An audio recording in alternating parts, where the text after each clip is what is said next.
Et notre invité ce matin, il s'agit du docteur Mohamed Slimane, donc de l'établissement français du sang de Besançon, Bourgogne-Franche-Comté. Bonjour docteur. Bonjour. Alors aujourd'hui, déjà merci d'avoir accepté notre invitation sur Radio Sud Besançon pour nous parler du don du sang à Besançon et en Bourgogne-Franche-Comté.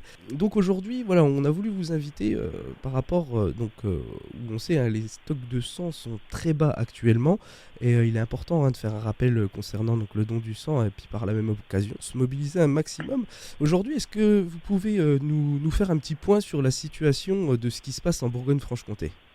Alors en Bourgogne-Franche-Comté, donc nos stocks, pour vous dire habituellement, on parle en jours de stock, on est habituellement à 12 jours.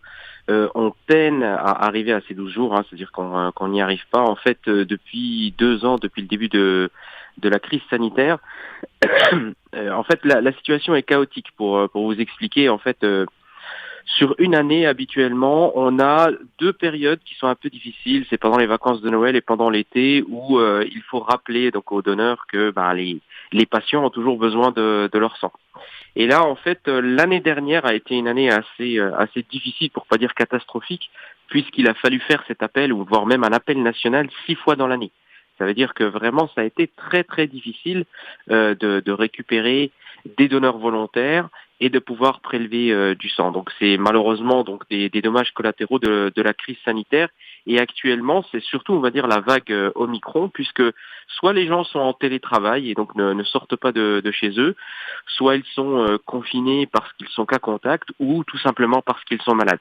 Et donc du coup, donc on n'est absolument pas donc dans une configuration habituelle. Donc là, c'est pour ça qu'on appelle toute la population de Besançon, ou plus si d'autres personnes nous entendent, à venir donner leur sang, puisque en fait tous les jours il faut qu'on prélève à peu près 600 poches pour pouvoir pourvoir aux besoins de tous les malades dans les hôpitaux.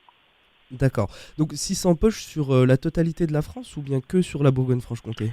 C'est que sur la Ah Bourgogne-Franche-Comté. oui, Pour vous d'accord. donner une idée, sur toute la France, il faut à peu près 10 000 poches par jour. 10 Ah, 000 poches par jour, et l'état du stock au niveau national, les derniers chiffres, normalement, on est à peu près à 100 000 poches sur tout le territoire français et même les territoires d'outre-mer. Et là, en fait, on arrive à peine à 70 000. C'est-à-dire il nous manque à peu près 30% du stock, ce qui est très compliqué. d'accord. Et ce niveau, donc, il a jamais été atteint. C'est vraiment. Alors, ça fait 17 ans que je suis Ah oui, dans la transfusion. On n'est jamais arrivé à ce type de situation.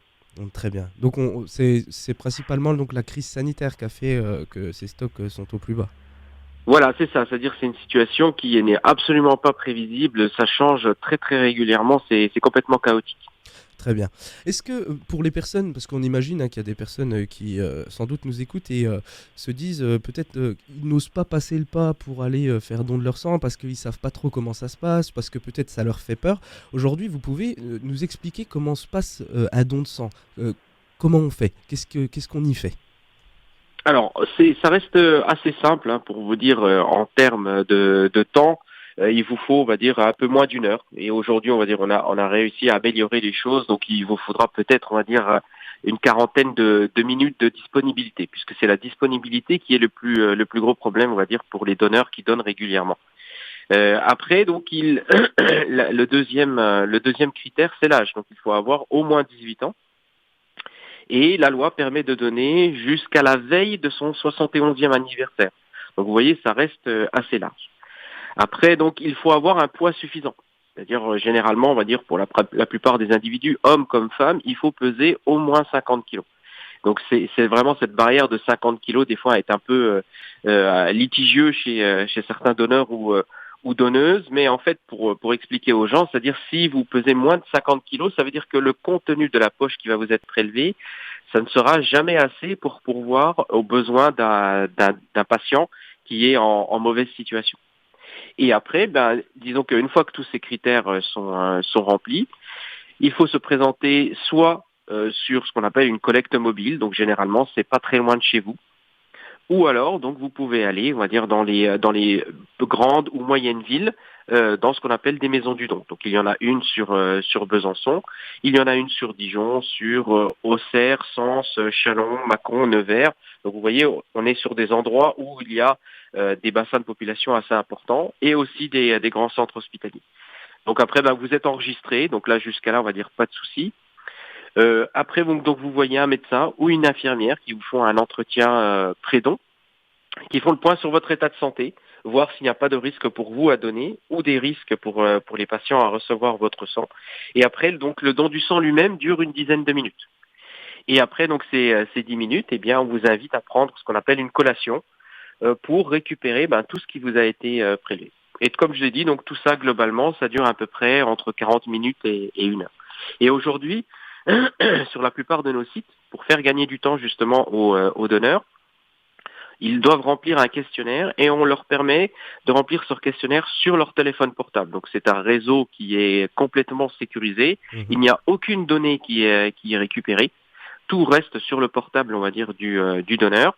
Et ça leur permet, dès qu'ils approchent de la maison du don ou de la collecte mobile, d'être captés par le réseau local. Ils peuvent remplir leur questionnaire en attendant même d'être enregistrés. Et donc du coup, leur temps d'attente avant de passer voir le médecin ou l'infirmière est fortement réduit. Donc aujourd'hui, la dernière collecte que j'ai faite, c'était mercredi.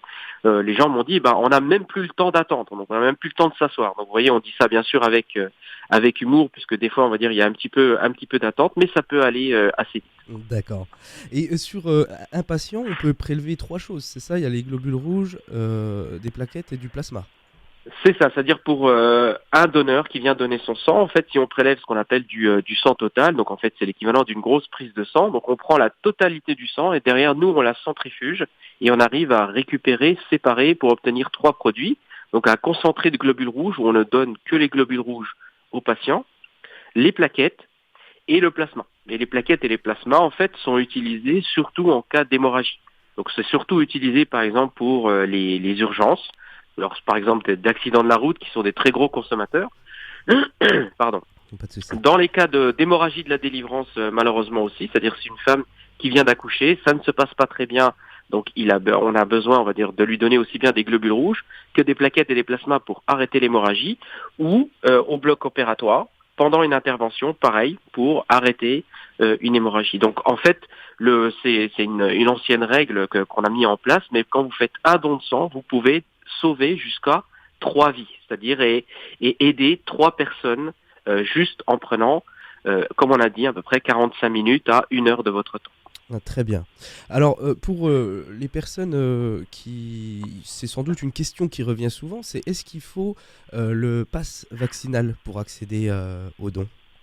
Eh bien, en fait, ça a été considéré donc par le législateur comme ce n'est pas une zone de regroupement. C'est-à-dire, en fait, comme je vous ai dit, en fait, c'est un circuit que suit le donneur, c'est-à-dire en fait il n'est pas statique à un moment donné, entouré d'autres personnes. Donc comme c'est ce qu'on appelle une zone de passage, eh bien ce n'est pas nécessaire d'avoir un pass sanitaire et il n'y a pas d'obligation vaccinale pour revenir donner son sang. Eh ben, très bien, donc on invite les auditeurs, auditrices de Radio Sud Besançon à se mobiliser pour cette cause. Et encore une petite question, est-ce que par exemple si j'ai été testé positif au Covid-19, est-ce qu'il y a un délai d'attente avant de pouvoir venir faire don de son sang?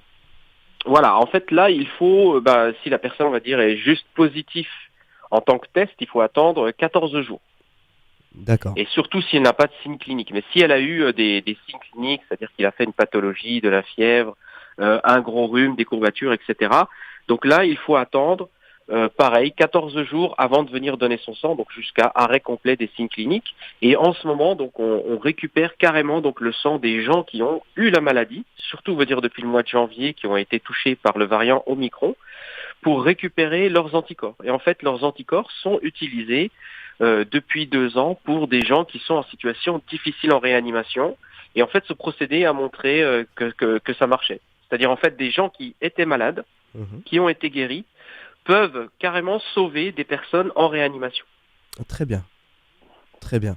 Alors on rappelle, donc pour prendre rendez-vous, on peut directement aller sur internet sur mon-du6 rdv-du6 don200.fr www.efs.santé.fr. On va dans la rubrique collecte. On peut s'inscrire directement. Il y a tous les créneaux. C'est tout bien expliqué. J'ai vu. C'est ça, c'est ça. un Il y a site même qui est une bien fait. application qui s'appelle Mon Don de Sang, en fait, qui Mhm. vous géolocalise et qui vous dit où se trouve la collecte la plus proche de chez vous. Eh ben parfait. Eh ben en tout cas, merci docteur d'avoir été avec nous. Je rappelle un docteur donc Mohamed Slimane, qui est directeur adjoint de l'établissement français du sang en Bourgogne-Franche-Comté. Je vous laisse le mot de la fin, docteur. Eh bien, merci à vous, on va dire, pour relayer cette info. Et donc, j'invite, on va dire, toutes les personnes volontaires à venir donner leur sang. Et je leur souhaite aussi un bon week-end. Eh ben merci beaucoup, merci à vous et bien sûr vous intervenez quand vous voulez sur notre antenne pour parler de toutes ces actions concernant le don du sang. On vous souhaite une excellente journée. Merci à vous. Au revoir. Au revoir. Voilà donc le docteur Mohamed Slimane, donc directeur adjoint de l'établissement français du sang en Bourgogne-Franche-Comté, donc de nous avoir éclairé sur cette situation concernant le stock de sang qui est très bas en Bourgogne-Franche-Comté, mais pas que, même en France. Donc c'est important de se mobiliser. Je vous rappelle également qu'il y a le hashtag Tout Besançon Donne. C'est un hashtag qui est sorti, ça fait 3 éditions qu'il existe. On peut y retrouver quoi? Alors ça se déroule jusqu'au 19 février. Ça a pour objectif d'inviter les bisontines et les bisontins à faire don de leur sang pour permettre de sauver des personnes qui en ont besoin. Et bien sûr, dans la matinale, on vous donnera maintenant le calendrier des collectes les plus près de chez vous, chaque jour, pour vous dire où se déroulent les collectes, pour que vous puissiez aller faire don de votre sang. Et donc dans ce hashtag, on peut retrouver par exemple le Grand Besançon, on peut retrouver l'Union des commerçants, on peut retrouver Michael Demange qui est figure de Besançon, donc qui se mobilise également. Et en fait toutes ces personnes-là se mobilisent via leur réseau pour aller faire don du sang et puis inciter leur communauté à aller faire don de leur sang. C'est important. Voilà.